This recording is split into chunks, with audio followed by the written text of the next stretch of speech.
Hi, everyone, and welcome to International Marketing. This is Chapter 5, The Political and Legal Environment. This chapter has a lot of content, so again, following along with the book, we're on page 131. I'll try to keep it below between half an hour and an hour, I hope. But it is a very important chapter when considering international marketing. So again, keep in mind that everything we'll be doing here is through the lens of the international marketing professional. Could be brand management, could be anything, but through that lens.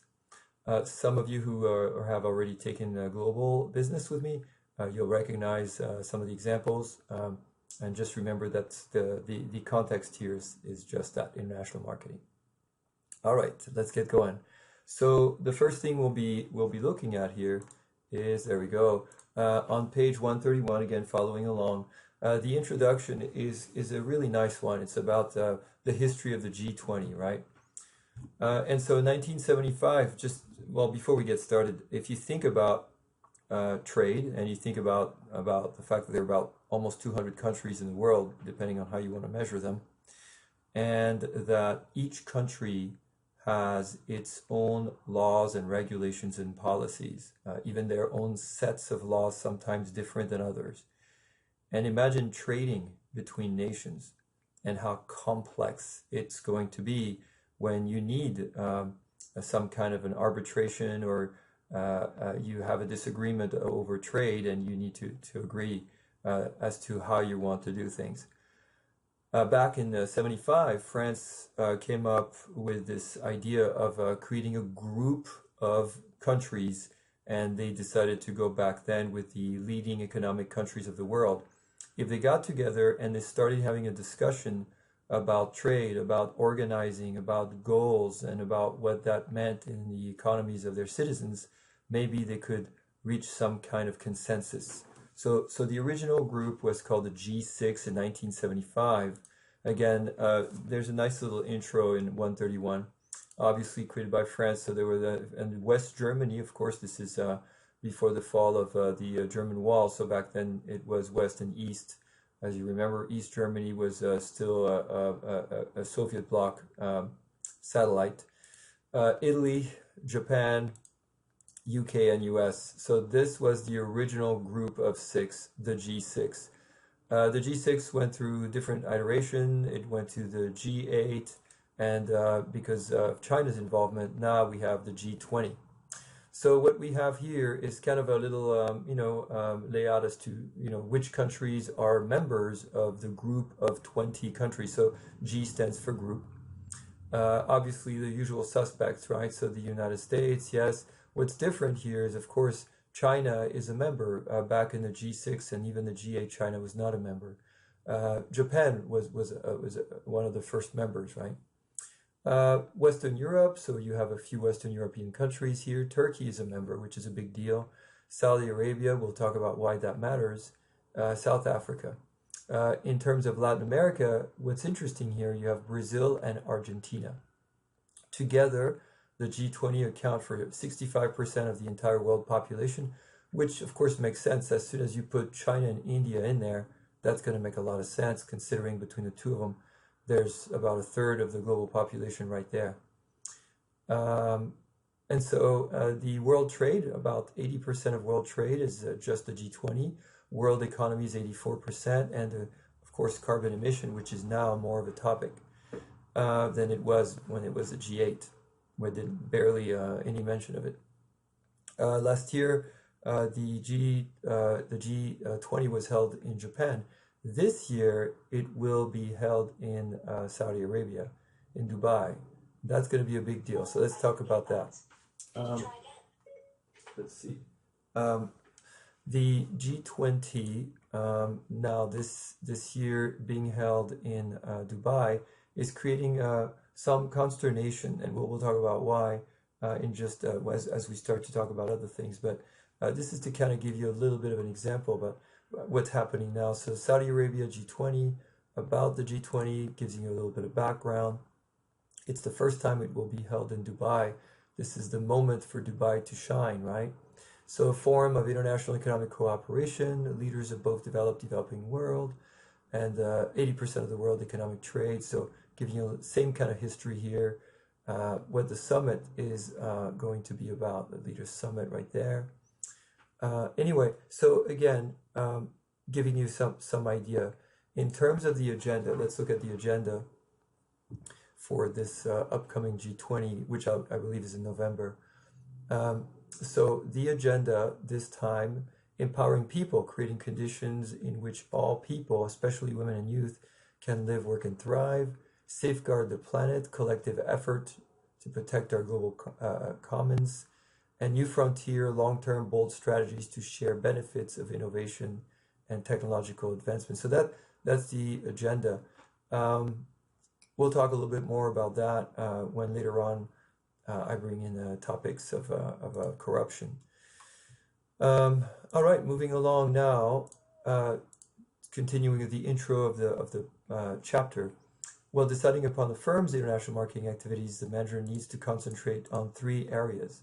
Political, legal circumstances of the home country. So this is your home country where your corporations are born. The host country, same issues. Now this is where you'll be doing business. And then, of course, the interaction between those countries, right? So the bilateral agreements, just think bilateral agreement between two countries and multilateral agreements, one or more. What are the agreements? What are the treaties? What are the laws? Things get really interesting, right? If you have a bilateral agreement, you and another country, but you and another country are also part of a trade bloc that involves 5 countries, which agreement makes sense? Which do you follow? Are they congruent? Things get a little complicated or easy, not easy to follow. Firms are affected by government policies and the legal system, and this has major impact on opportunities abroad. Minimum wage is a very big deal. It's a big topic, and the legislation affects international competitiveness of a firm using production processes that are highly labor intensive. So we'll talk more about trade later on and how that affected things. But when you think about minimum wage and just comparing minimum wage between developed countries, just remember how minimum wage is going to fluctuate from one country to another. Imagine in some countries minimum wage of $1 an hour. In the United States, with legislation, we have the federal minimum wage by law now, which I think is around $7 or so. But it's not the same as the minimum wage that each state is going to create. So reasons why employees leave their jobs at small businesses, and you'll see, of course, that the different reasons are, number one reason is pay, right? Employee earning $7.25 an hour will leave within a year. That's the federal minimum wage. And so that's a huge reason right there to, of course, address the idea of minimum wage, because that's the one reason for turnover, tenure, manager status, etc. So again, pay is a big deal. This is interesting, how hourly wage impact turnover. If you're getting the federal mandated minimum wage, that's responsible for the 70% turnover. That's 70% of your employees leaving every year. The proposed federal minimum wage at $15 would bring that down from 70 to 40, as you can see right there, up to $60. You're still going to have turnover, but obviously that's going to affect things. And then, of course, tenure. The longer employees stay with you, the more likely they're willing to stay with the company. So when you combine minimum wage with longevity, and that's why turnover is a big deal, you could see how this is going to affect entrepreneurs. All right, the home country political legal environment. So the cost of domestic safety regulations may affect the pricing policies of firms in their international marketing effort.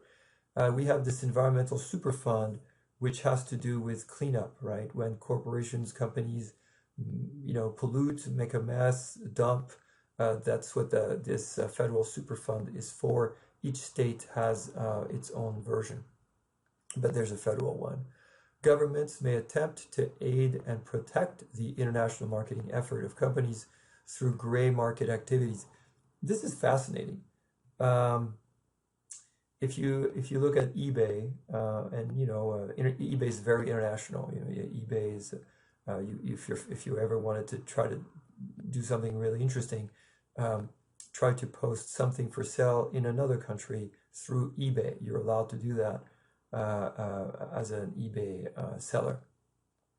Of course, you want to take advantage of that if you're trying to sell an item in a country where their currency is stronger than the dollar, right? And if that is lucrative for you and you find a brand that works out in that market, let's just come up with brand X.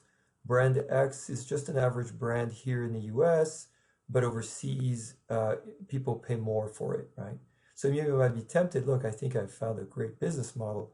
I'm going to buy a bunch of them. I'm going to go through all these little retail stores and buy this product, brand X, and then I'm going to sell them on eBay in that country directly. Well, once you start doing this, you might start to compete with the company that makes brand X because they already have a presence in that other country. They have a strategy. There could be a pricing strategy that's very different than yours. Yours might be too aggressive. It's going to affect their positioning. Anyway, having said all that, companies are really spend billions of dollars trying to fight gray market, which means an unauthorized agent selling their product in the same country they're trying to have a presence in, right? It's a very big deal. So let's look at gray market activities here and see what we have. So, again, the definition, we're good with that, understanding gray market, but I like this one. It's got a nice little example of, I think it was Levi's, which is a classic. Let's see, where are you? Sorry about that. Levi's, there we go. So this is one of the original classic ones. So everybody's familiar with Levi jeans. Tesco is a big UK supermarket, think Costco in the United Kingdom, began to sell discounted Levi's jeans in the late 90s, which it bought on the EU gray market. By buying them from countries with lower wholesale price, it was able to undercut Levi's approved outlets by nearly half. So think about what that meant. Levi's was trying to have a presence in the UK, but Tesco was able to undersell Levi's in the UK by 50% off. So Levi's went to court and claimed this trade violated the trademark laws of the European Union. In 2001, the EU court ruled that gray market products are legal for resale in the EU, provided that the equipment was originally sold by a manufacturer inside the EU. This is a big deal. Why? Well, again, just remember that a company, a multinational who wants to penetrate the EU, although the EU is a market, countries don't all use the euro. You have some European members that use the kroner, for example, which is measurably undervalued to the euro. And so the positioning strategy of Levi's would be very, very different in Croatia, for example, than it would be in Spain. And so think of that. Think of, in this case, Tesco buying Levi jeans in a country like Croatia, bring them back to the UK. And in this particular case, Levi's would have a very different marketing strategy and a pricing positioning strategy would be a factor. All right, hopefully I found this was as interesting to you as it is to me, and it makes sense. So home country, political and legal environment. So again, gray market goods are products that enter the market in ways not desired. And then, of course, areas of government activities, which are major concerns to the international marketer, are embargoes and trade sanctions. Of course, the biggies are, a country like, for example, Iran, right? And so when you can't just export whatever you want in any country. And so export controls, right? Illegal exports are on the rise, U.S. officials say. And it's not always done by a deliberate means, meaning that maybe the exporter has been fooled by an importer somewhere who saw an opportunity, who is part of a distribution chain. So you think you're exporting something is somewhere in Western Europe or somewhere in North Africa, and what you're not realizing is that your product might inadvertently end up in Iran. It doesn't matter how it gets there. If you sent it, you would face the problems, the penalties. Embargoes, let's see. So this is interesting. Again, the federal government keeps a very specific guideline, and this is through the Bureau of Industry and Security. I don't believe this is in the book, but it just kind of a little update there. So if you look at North Korea, for example, it's letting you know licenses are required to export or re-export to North Korea anything subject to the EAR regulations, right? So export administration regulations, other than food or medicine designated.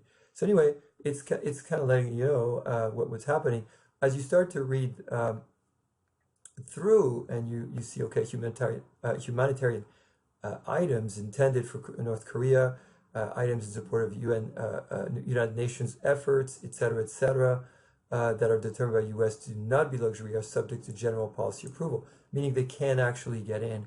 But when you look at the rest of the stuff, luxury goods, arms, related material, all that stuff, right, are subject to a general policy of denial. So that's when there's a very specific, very narrow definition that really doesn't leave anything up to guess right there. In terms of trade sanctions, same thing. We have embargoes, right? And an embargo is just as it sounds. We're just not sending anything.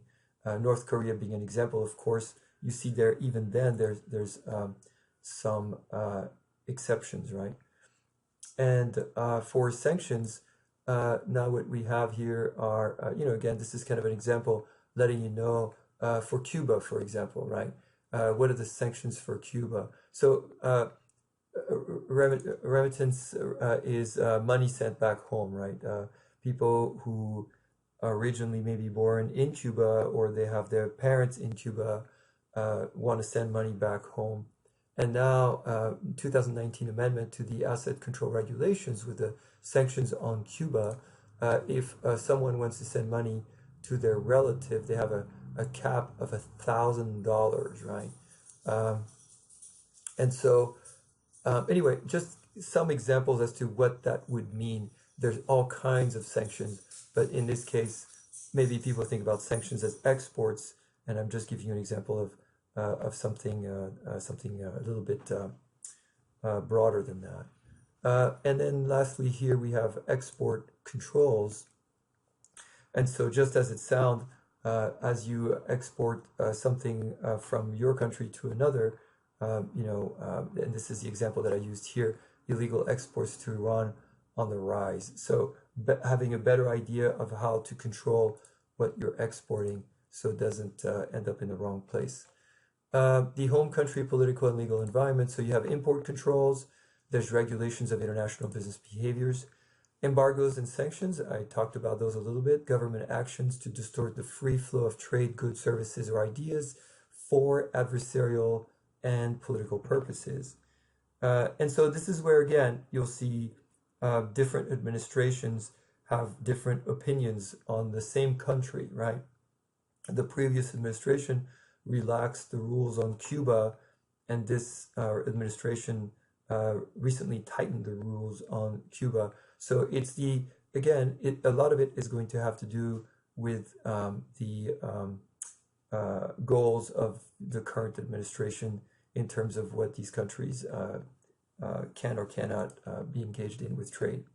Reasons for the imposition are varied, ranging from human rights to nuclear non-proliferation or terrorism. And so you can pick your topic here in terms of countries, right? For Iran, for sure, nuclear non-proliferation is the argument currently for the ban on trade. The unilateral imposition results in shift in trade and do not produce the desired result. And so for sanctions to work, they should be imposed multilaterally. This has created a lot of debate currently, again, using Iran. There was an agreement with numerous signatories for this Iran nuclear deal. and once the US backed out, the other signatories had to decide whether we stay or not. So again, all that to say that when you have more than one country involved, you're more likely to get the desired result. I'll use Russia in a little bit as an example also for financial sanctions. The government often considers sanctions as being free of cost. Well, we know better. We've already discussed that.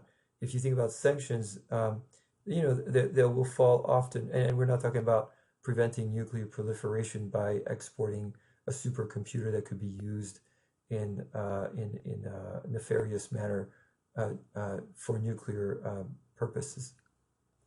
But in this case, if it were just product, we actually have used steel as steel tariffs and not trading with steel as an excuse sometimes for national security.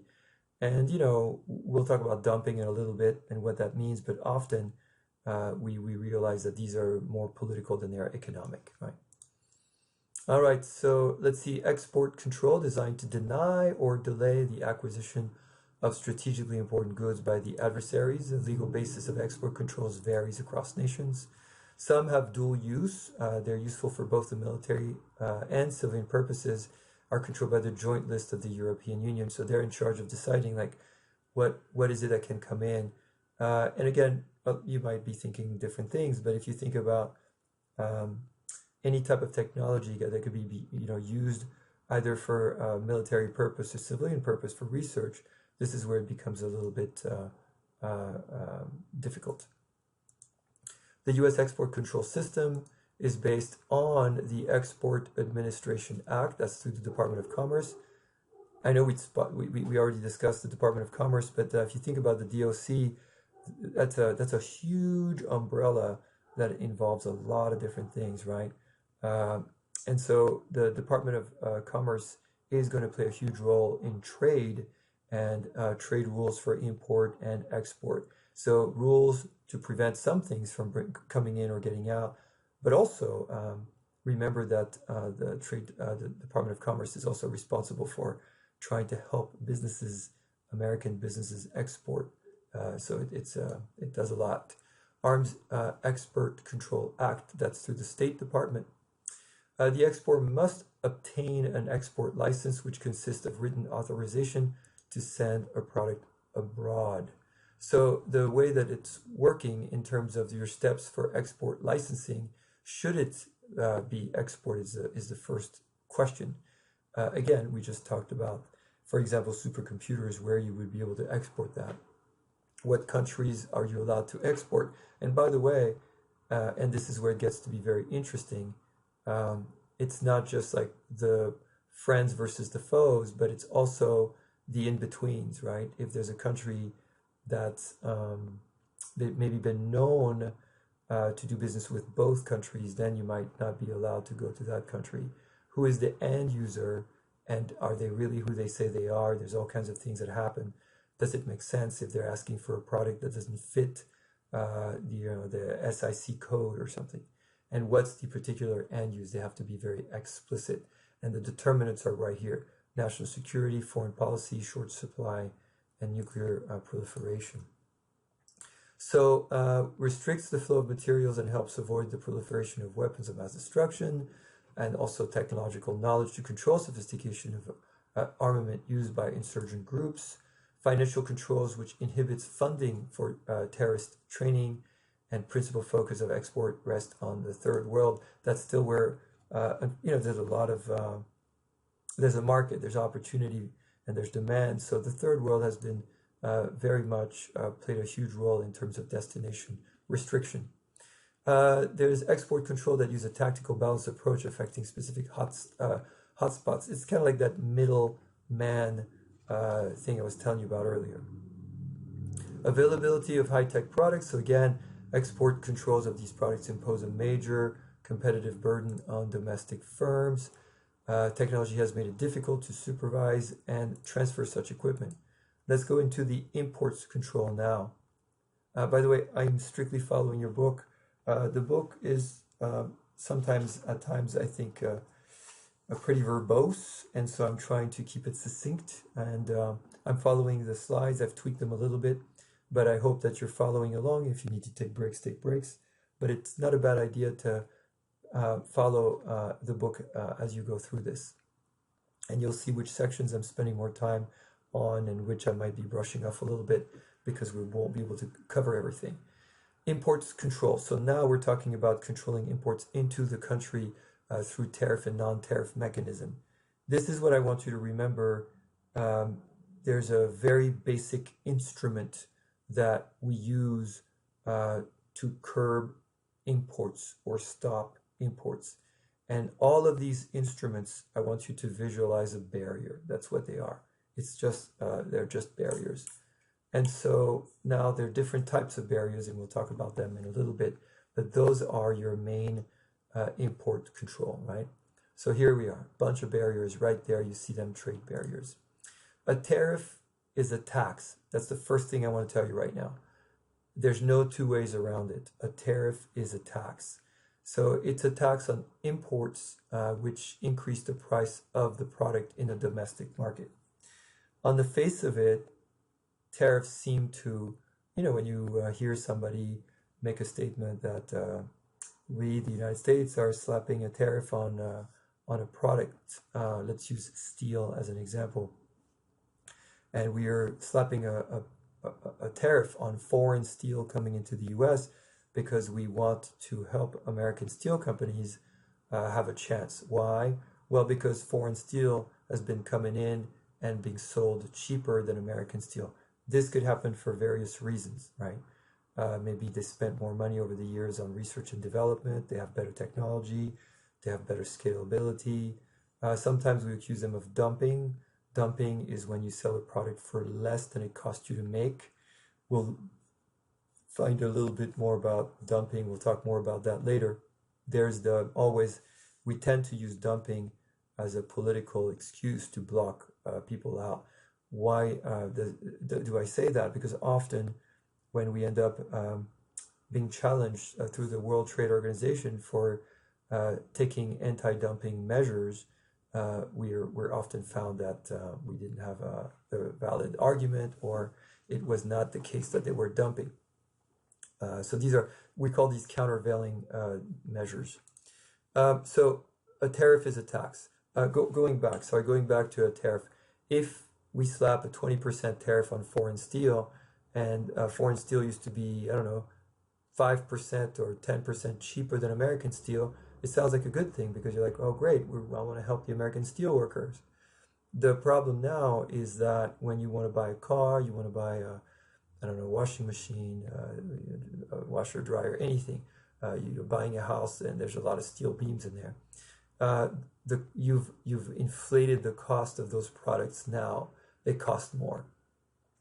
And there are different economic think tanks that try to track the cost of tariffs, hindsight, using the steel tariff as an example. The last big steel tariff about 20 years ago was found out to have helped about 0.5% of the GDP. So if you think about steel manufacturing, it's about 0.5%. So we call that the steel making sector. The steel using sector, so if you think about car manufacturing, heavy machinery, think Caterpillar, they use a lot of steel for those things. All those types of industries, they account back then, about 20 years ago, for about 12% of the GDP. And so the question became, does it make sense to help 0.5% of the GDP and hurt about 12% of the GDP? And so, of course, logically, no. And also how many jobs you saved on one end and how many jobs were lost on the other end. Again, it's a very challenging debate. There are all kinds of pros and cons, but I think, like anything, it's very important to research the facts, no matter what the tariff is, and always ask the immediate question is, I understand the objective, but what are, if any, what are the unintended consequences of the tariff, right? All right, the voluntary, we started with the tariff, and remember again, the tariff these are all trade barriers, and the first one is a tax. So just think about the tariff as a tax trade barrier.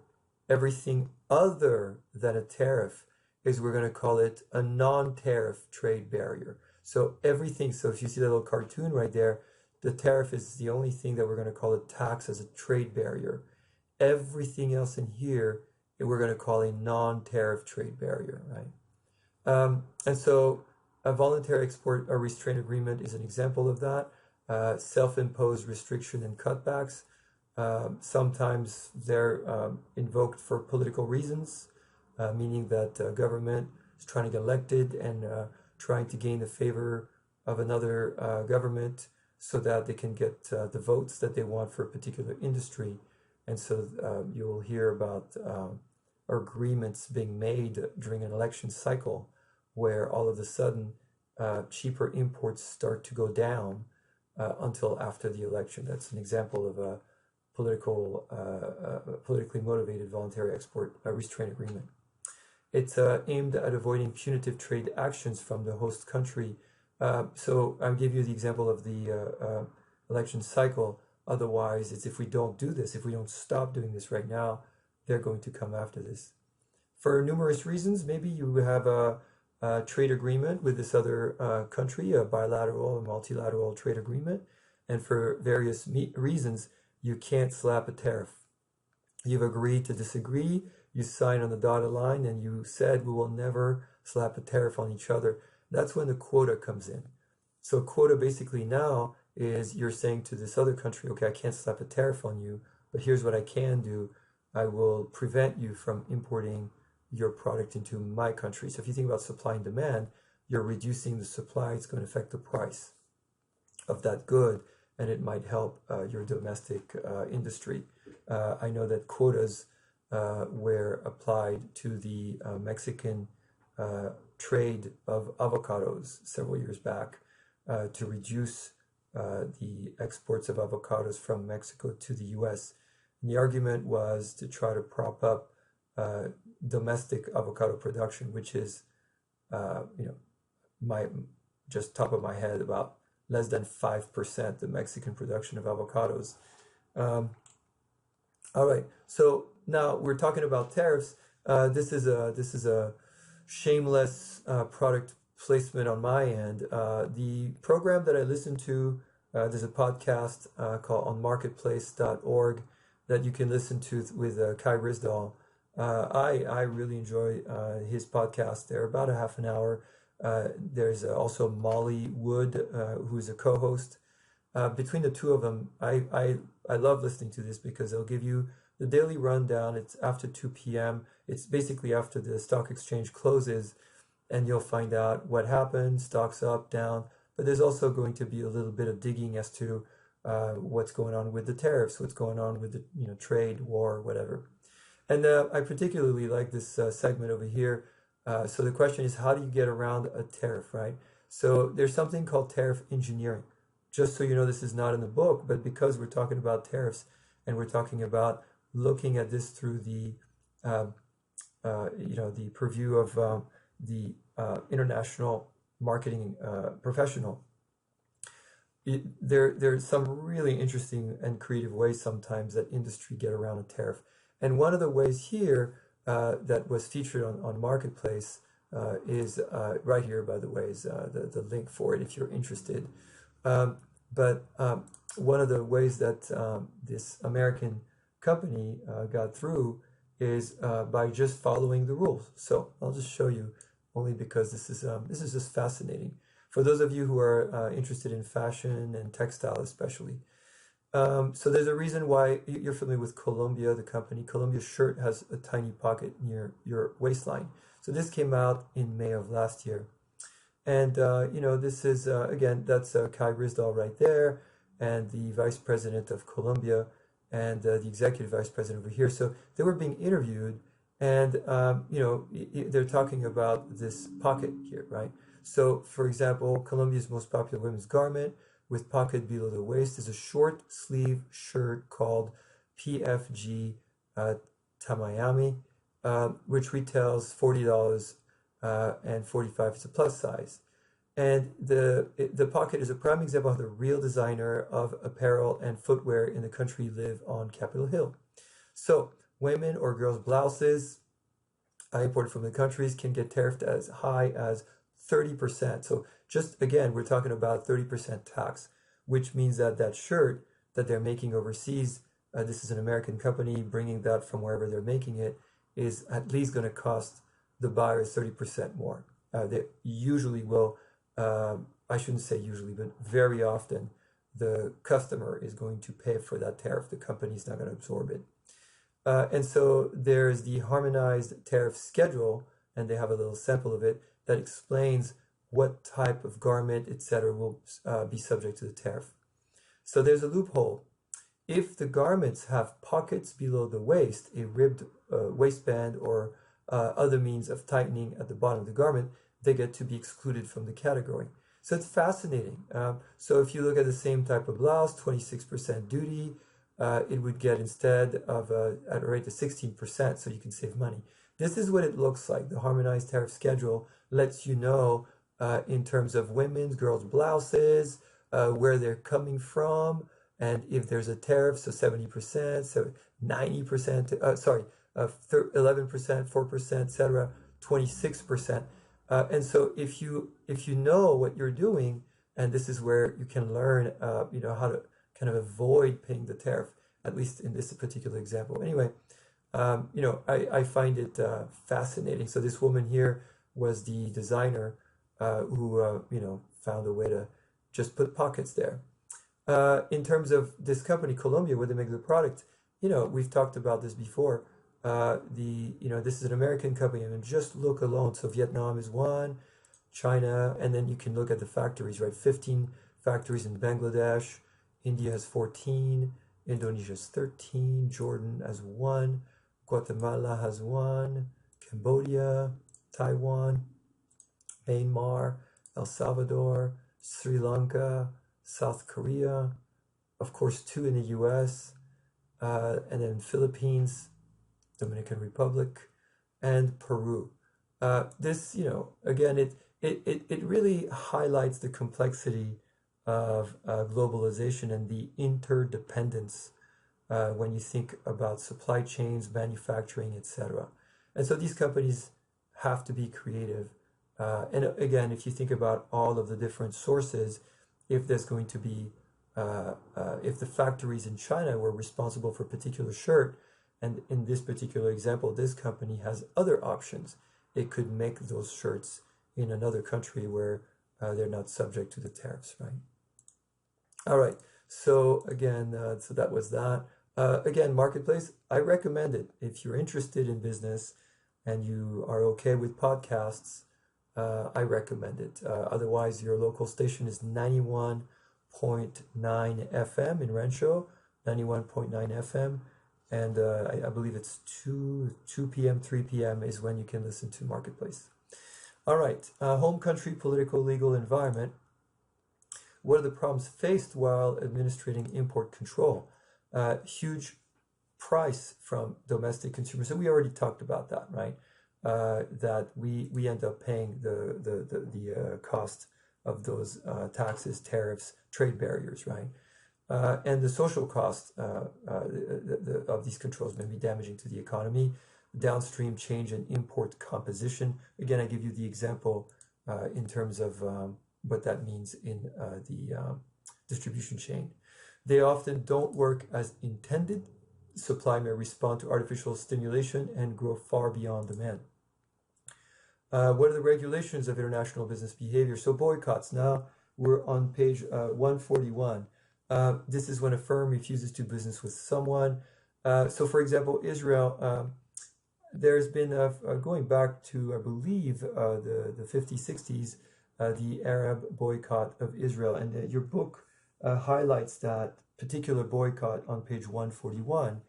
And so what the U.S. has done a while ago to respond to that was to basically have sanctions or trade restrictions on countries that participated on this Arab boycott of Israel. What ended up doing is it really weakened that boycott in the Middle East because countries had to make a choice. Do I trade with the US or do I stand by this boycott? So again, the home country, political, legal environment continued, antitrust measures, the firms restrict competition, bribery and corruption. All right, I have a little clip. I know some of you have told me in the past that sometimes the sound is not so great. I hope this is going to be okay. We'll give it a shot. Please be ready in case this is too loud to lower your volume.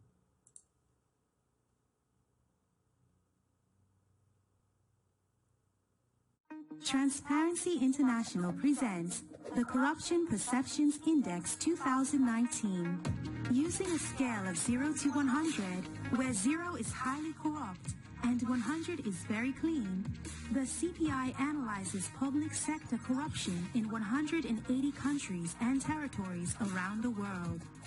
The top countries are New Zealand and Denmark, while the bottom countries are Somalia, South Sudan, and Syria.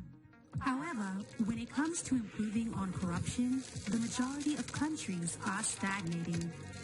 Our analysis shows how the stream of big money in politics is linked to higher rates of corruption. In fact, low CPI scores are also associated with higher concentrations of power among the rich, while poorer citizens have little to no political influence. But even countries with high CPI scores aren't free of corruption. Multiple scandals show that transnational corruption is often facilitated by countries at the top of the index, countries where the proceeds of corruption are stashed. To prevent corruption and ensure that politicians and institutions always act in the public interest, governments must meaningfully engage citizens in decision-making processes. Help us spread the word. All right, so again, this is from Transparency International. And Transparency International has a corruption index, so I'll take you to that now. That's just really fascinating. What happens with this index? It's an interactive index, and you can hover over the particular country of your choice. And so I know, there we go. So there's the U.S. So if I click on U.S., the U.S. ranks 23 out of 180 countries with a score of 69%, and we've gone down, right? So our index has gone down. Mexico ranks 130 out of 180, but Mexico has been moving up. Canada, is ranking at 12 out of 180. As you heard just a few seconds ago, New Zealand ranks number 1, right? It's one of the countries that ranks number 1, and then Somalia and South Sudan, there are dead last, right? 180, both of them. So again, the more when you look at the legend, you red is highly corrupt, and yellow here is a very, very clean. And looking at even Latin America, Venezuela right now is experiencing some major difficulties, but it's obviously ranking really, really high. When you look at Argentina, it's improving. It's a little bit 66 out of 180 with 45 out of 100, and its neighbor over here. So again, 66 out of 80 versus 26 out of 180. So for Chile, and we'll talk about Chile in a little bit. All right, so that's for that. Let's see, moving along. Now, we had spoken about a few things earlier. I explained to you the G20, and I kind of want to bring it home a little bit now. Now that you understand the G20 and what that entails, I want to give you a little bit of an update about the G20. So the nonprofit, this is a world-renowned nonprofit, Transparency International, will not be attending the G20. And they're boycotting. So again, we're coming full circle. We're talking about corruption. We're talking about, in this particular case, an organization, a nonprofit. It's a nonprofit organization, Transparency, that has decided to not participate at all in the G20, and they give you a lot of reasons why. And one of the main reasons is that they're really protesting Saudi Arabia, image of a modern country, etc. They've recruited expensive Western PR advisors. But at home, they're claiming, prosecutes human rights defenders, censor free speech, limits free movement, tortures and mistreats journalists and activists. And in this particular case, Transparency International is one of three big organizations that are boycotting this particular G20. And so in this case, you will have Transparency International, civil society organization, Civixis, and Amnesty International. There we go. So these three have all pledged not to participate, not to attend.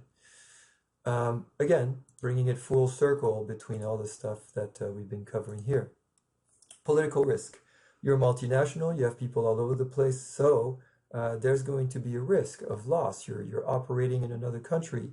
Perhaps you're concerned what's going to happen if a questionable government decides to come after you. Maybe they want to seize your assets or nationalize, right? So we'll talk about the different types of political risks. Again, ownership risk exposes property and life, and the operating risk, the interference with the operation of a firm. This map here is from controlrisks.com. This is the hyperlink right here. And this is a great map. What it does, if you look at the legend over here below, it's there's a couple things going on. So you have the political risk here with these letters, and over here you have the actual risk. So think maybe kidnapping, etc., etc. And so bringing this closer to home here with the risk map. This is another one of those. This one is not interactive, but it's highly detailed map, right? And so, apologies. There we go. So in terms of legends, you can see what's happening here with your forecast. The maritime risk is piracy, right? So these pirates, maritime pirates, going over there and you've heard about some of the Somalia pirates. There was a movie about that. Political risk over here is a different kind of risk. It's and so sometimes the country might look like it will not have the security risk, but it might have the political risk. And so it is for you to decide how you want to proceed. So, moderate over here for South Africa, low in Botswana. You can see what's happening. Again, Somalia, everything is pretty extremely high. There's a maritime risk right there. Morocco, moderate, very high political risk over here, extremely high in Libya. You have almost a power vacuum there. Spain, interestingly, is now moderate. There's been some issues with, the Basque area over there trying to secede. Mexico is a medium. Venezuela is on high. We're still on low. Anyway, you're getting, I think, the idea in terms of what that entails. So those are this is a consulting firm, Control Risks, and think of them as advisors to these multinationals that have a global footprint and helping them navigate.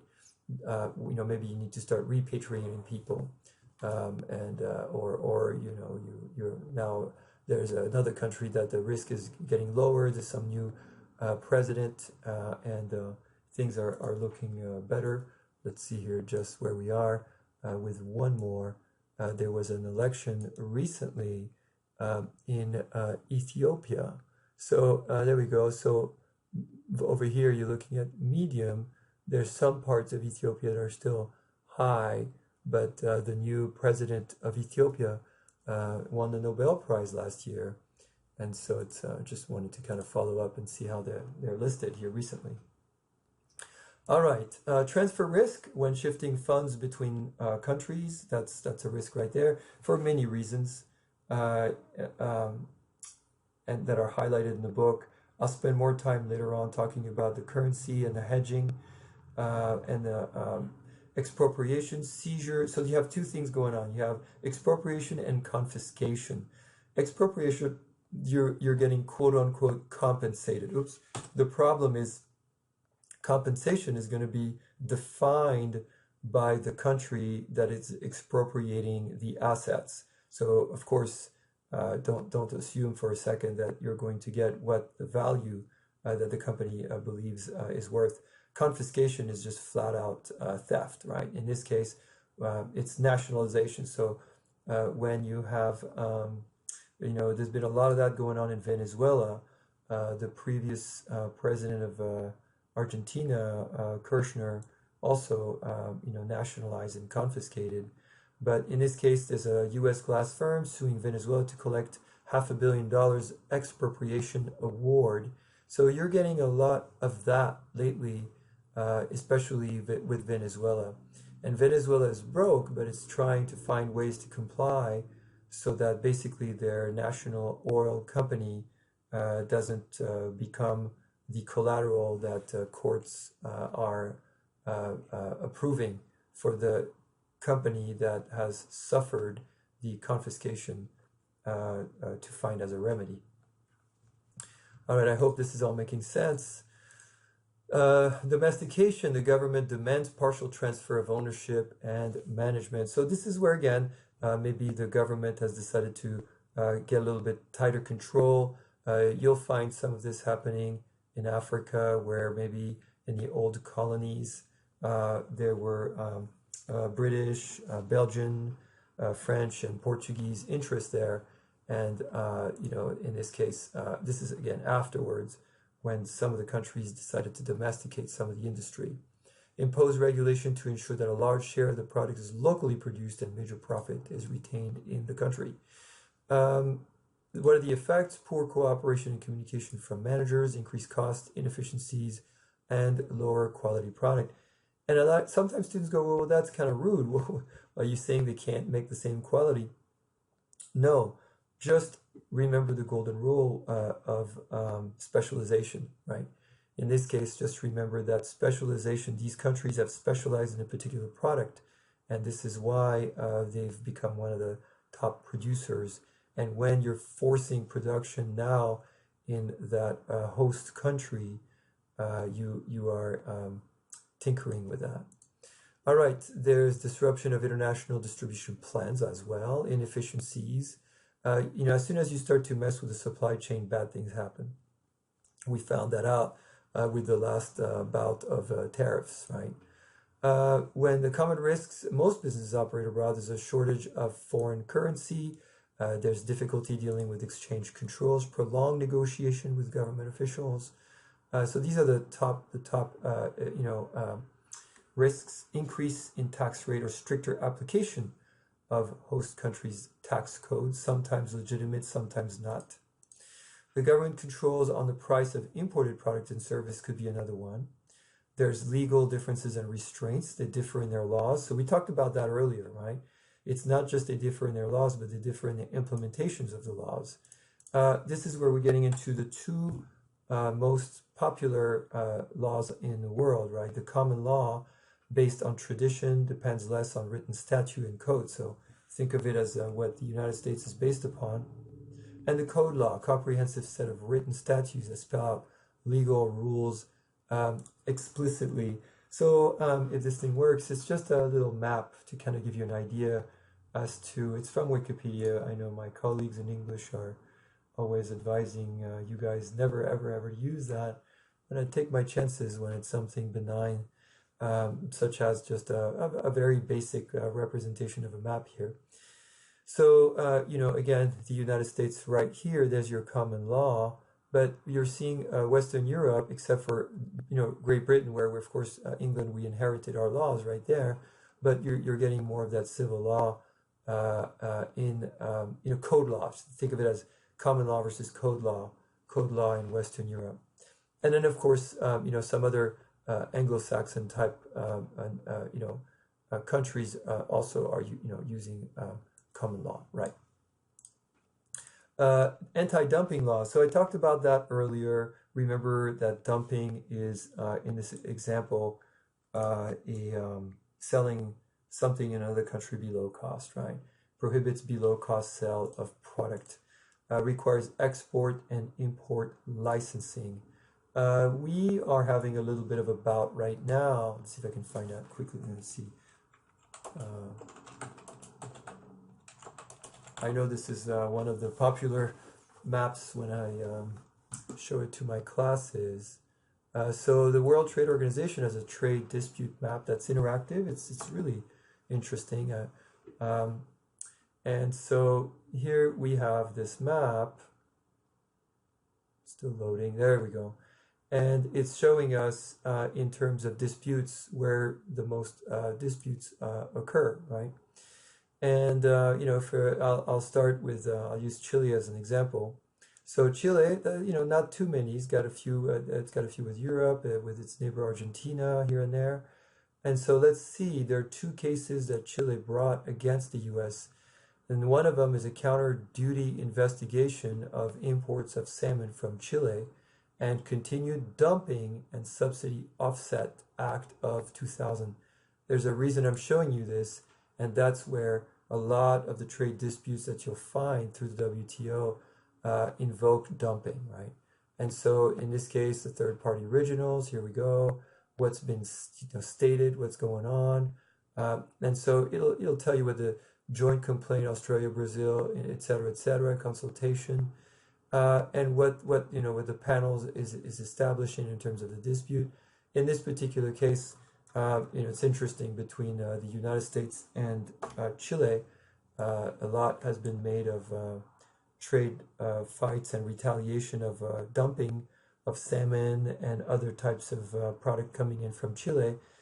And the retaliation from Chile has been California wine going to Chile.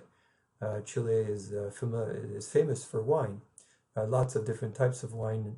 Their Malbec industry specifically is really very popular and gaining more popularity. And so think of Chile as competing with the wine industry coming out of the U.S., especially California wine. And so Chile's retaliation for what it conceded was an unfair response to this accusation of dumping is a tariff on California wine in Chile, so that Chileans, if they want to buy wine, even though maybe California wine would have been cheaper prior to the tariffs, now with this offset, California wine is more expensive. They're more likely to buy the Chilean wine, and it's diminishing export of California wine to Chile. It's a little tit for tat. All right, very specific legislation may exist to regulate advertising. Enforcement of laws have different effect on national and foreign marketers, so we touched on that. What are the intricacies of national politics? Ignore prevailing rules and expect to get away with it is not going to work, is what the book is telling us. Provide input to trade negotiation and expect problems to be resolved through multilateral negotiation. Not always the case, but international politics. Political relations and conflicts between countries can have a profound impact on firms trying to do business internationally. We're finding that out now, right? The United States has walked back several agreements or asked to modify some for better, some maybe not for better. But again, it's when that is done in the short term, it's going to disrupt trade. If bilateral politics relation between countries improve, business can benefit. Again, you want to make sure that you really think about picking your fight before you pick your fight. Let's see.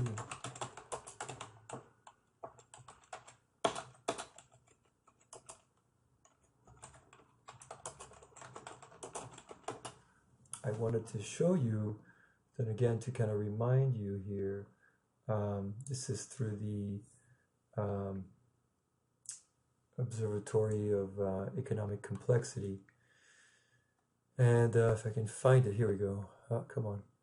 Let's just get to the top here. Sorry, I'm in the wrong place. Here we go. And so what we'll look at here is the trade profile of the United States. Because this is kind of live and accessing real data and compiling it, it tends to be a little bit slower. but it's definitely a great tool. Um, and so there we go, profile of the United States, how much we export, how much we import. But I want to show you, again, this here. These are the top destinations for American exports. And most of my students believe China is our #1 destination. We export more to China, but actually it's these two countries right here, our best friends, right? And namely Mexico. And the reason I point this out is because you have to see this to appreciate the position of Mexico in terms of some of the recent policies and statements that have been made about Mexico and how that might affect trade in the long term. All right, anticipate change and plan strategies accordingly based on change. So we had a trade war with China, and let's look at what that meant.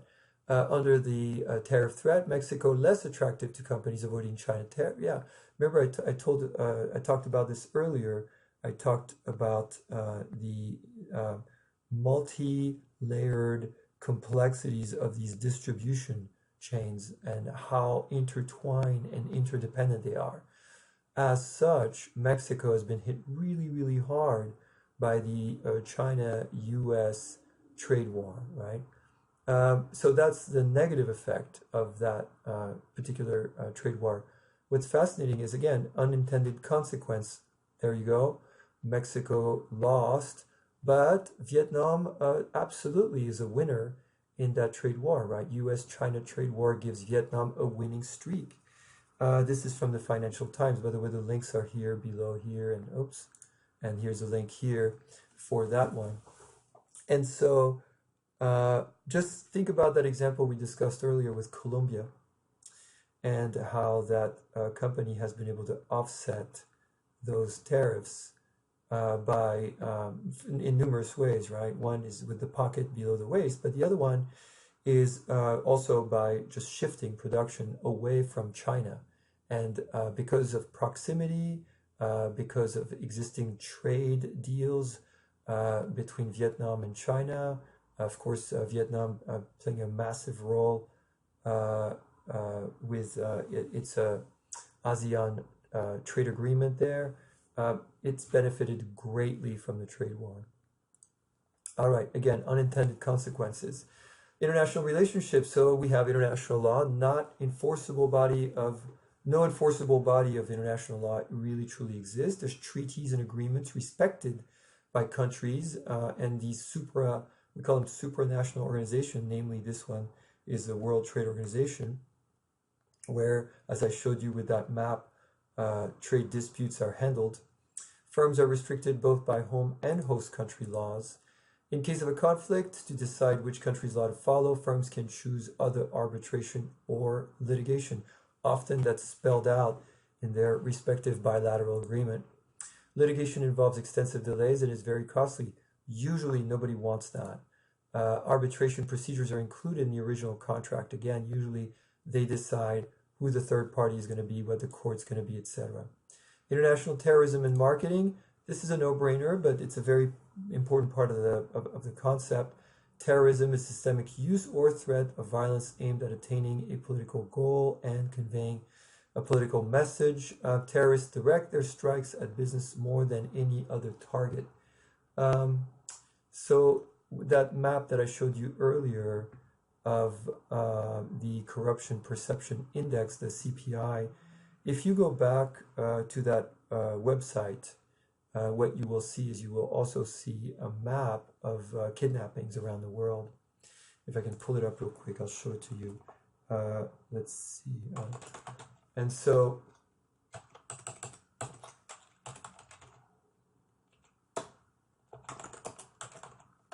apologies for the delay. Let's see, here we go.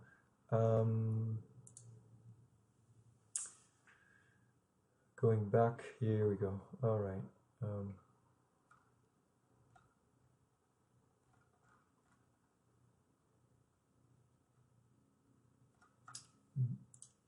Apologies, still not showing up.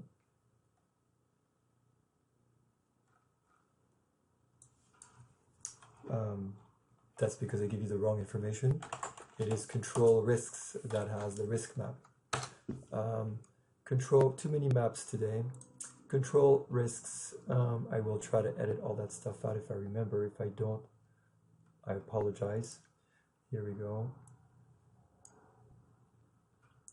And so, as you look at all these maps, there's the kidnap map. So maybe rethink your destinations based on the map. So the Americas now are the #1 area, and it's letting you know a percentage of perpetrators versus victims, local versus foreign, throughout the world, right?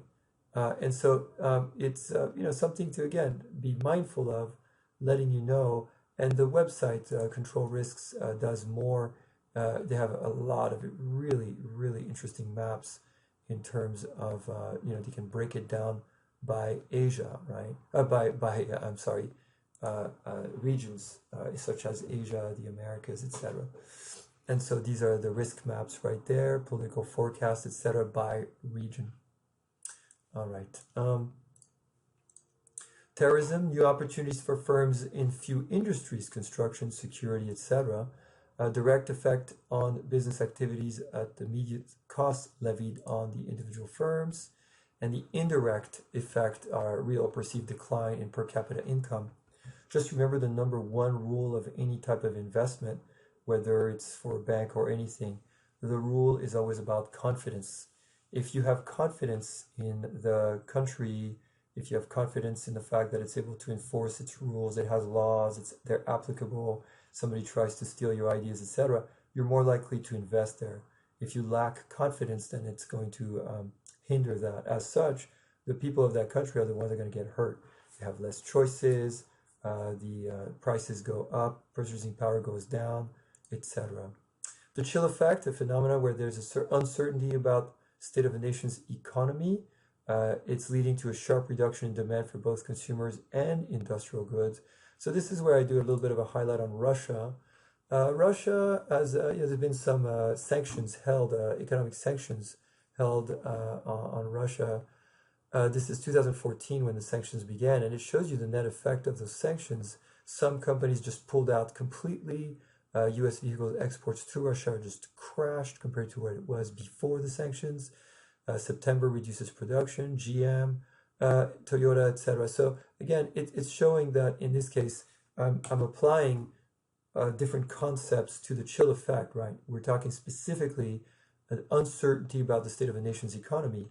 In this case, what they call this the big chilling effect. The chill effect is a consequence of, in this particular case, the sanctions by the US and the EU against Russia. Again, these sanctions took place in 2014. International relationships, physical damage inflicted by terrorism, disrupts power supply, etc. Interrupting supplies, resources, and services is going to affect business, deteriorates transnational relationships. What are the key side effects of terrorism? To reduce a country's vulnerability may delay the supply of inputs, administrative burden, require firms to invest in new procedures, and think about, again, these countries, these corporations that are already doing business in some of these countries. Transaction costs, which we learned a lot about in global business, is, transaction cost can usually is attributed to corruption. In this case, we're saying, of course, terrorism is going to affect that even more greatly. The commercial environment may be altered in ways that are more harmful to business than the terrorist attack itself might have been. I'm not going to bug you too much with this, but if you're interested, it's in the book. It's the corporate model of preparedness for terrorism. I skip it because, as great as it is, I think that a lot of these companies are just pulling out before they even have to use the model. The ethical obligations faced by multinationals. So here's the old adage, when in Rome, do as the Romans. So what does that mean? What if you're doing business in a country that's corrupt? Well, if you do as the Romans in this case, you might end up in jail. You might be fined. We have this Foreign Corrupt Practices Act in place. And so corporate governance and responsibility plays a role. property rights play a role, of course, the role of corruption. And so this is, since I did a little bit of a highlight on Russia, I wanted to kind of continue in that line. This is from Harvard Business Review, Navigating the Complexities of Doing Business in Russia. And what you find out is, there's several examples that are going to be highlighted about regulations, what kind of regulations, regulatory, regional, federal governments, there's pressures to manufacture loyally, and more and more you're going to find out that there's also been corruption in Russia in a way of bribes, right? And some people are tying that to, again, what happened in 2014, by going after the Russian government and affecting their business model. Corporate governance and responsibility. So in this particular case, it's the corporate governance of the company to decide what to do in a climate of corruption, right? So the relationship among stakeholders that determine and control the strategic direction and the performance of the organization. So famously, IKEA decided in 2009, again, this was before the sanctions, to halt investments in Russia, citing corruption. So the governance of IKEA had choices to make, and they could have said, well, we just cost-benefit analysis, breaking the law, but in this case, they decided to pull out. So transparency of a firm's operation is a key element. When multinationals start to not want to share things, or maybe don't make things very explicit, that's not always a good sign. Understandably, they also don't want to reveal exactly what they're doing because of competition. And so it depends what it is that in this particular case is being shielded. So again, financial results, principles in which it measures sales, expenses, assets, liabilities. And then we're getting into intellectual property, which of course in 2020 is a very big deal. The North American Free Trade Agreement was recently ratified with this new MCA trade agreement. And we still don't have all the details. I've been told by a colleague who works for the Trade Department of Commerce, that it's still pending. They still don't know what that's going to entail. Comparative corporate governance regime. Again, when you look at the regime basis, what are the characteristics and some examples of countries, it's letting you know what's market-based. Of course, our characteristics tend to be more market-based, right? Others are family-based. So, Hong Kong, Malaysia, Singapore, France, ownership is combined. So you hear about, some of you are familiar with the Louis Vuitton and all these fashion houses, and those families are very wealthy French families because they own a huge chunk of those. Korea and Germany, bank-based, and government-affiliated, China, Russia, right? So very different setup there. Ethical issues, bribery. So I talked about this earlier. Foreign Corrupt Practices Act 1977 to disallow firms to bribe foreign officials for business purposes. The functional lubrication, the express fee, has several characteristics. So express fee, your book talks about, people think like, oh, millions of dollars. No. It's a culmination of many small fees that do add up to millions of dollars. So the amount is small, it's standardized, and it passes on to others involved in the processing of the documents. And a lot of countries will hold off your cargo, your container, and they'll just, make it happen a little bit faster if you help them, right? And the process driven by individual greed, the amount depends on the individual official and is for the official's usually own personal use. So that's what we're talking about again. And then again, the Organization of American States officially condemned bribery in 1995. The OECD released a recommendation for further combating bribery. So again, it's not just the US with the Foreign Corrupt Practices Act. There's lots of them. Sarbanes-Oxley in 2002, a really massive outcome of the Enron scandal, was intended to protect investors by improving the accuracy and reliability of these corporate documents. Well, that's it for now. Please make sure that you study the book. Again, refer to the book before you take the quiz. And as always, text me, rather email me if you have any questions. And I'll see you on the chapter 6.